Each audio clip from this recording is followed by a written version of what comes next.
मिरज पंढरपूर महामार्गावर अज्ञात पुरुषाचा कुजलेल्या अवस्थेतील मृतदेह आढळला। मिरज शहर पोलीस ठाणे हद्दीतील मिरज पंढरपूर महामार्गावरील नशेमन हॉटेल समोर मखदूम यांच्या मालकीच्या जागेतील पत्र्याच्या शेडच्या मागील बाजूस एका अज्ञात पुरुषाचा मृतदेह कुजलेल्या अवस्थेत आढळून आल्याने परिसरात खळबळ उडाली। मृतदेहातून तीव्र दुर्गंधी येत असल्याने स्थानिक नागरिकांना संशय आला। त्यांनी याबाबतची माहिती आपत्ती व्यवस्थापन स्पेशल रेस्क्यू फोर्स SRF आपत्कालीन पथक तसेच मिरज शहर पोलीस ठाण्यास दिली। माहिती मिळताच पोलीस अधिकारी, अंमलदार आणि आपत्ती व्यवस्थापन स्पेशल रेस्क्यू फोर्स आपत्कालीन पथकाचे कर्मचारी घटनास्थळी दाखल झाले।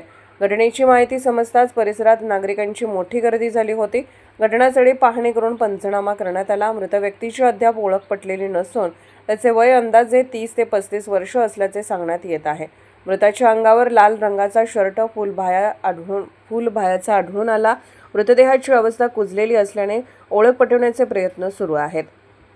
त्यानंतर मृतदेह पुढील तपासणी व शवविच्छेदनासाठी मिरज शासकीय रुग्णालयात पाठवण्यात आला होता।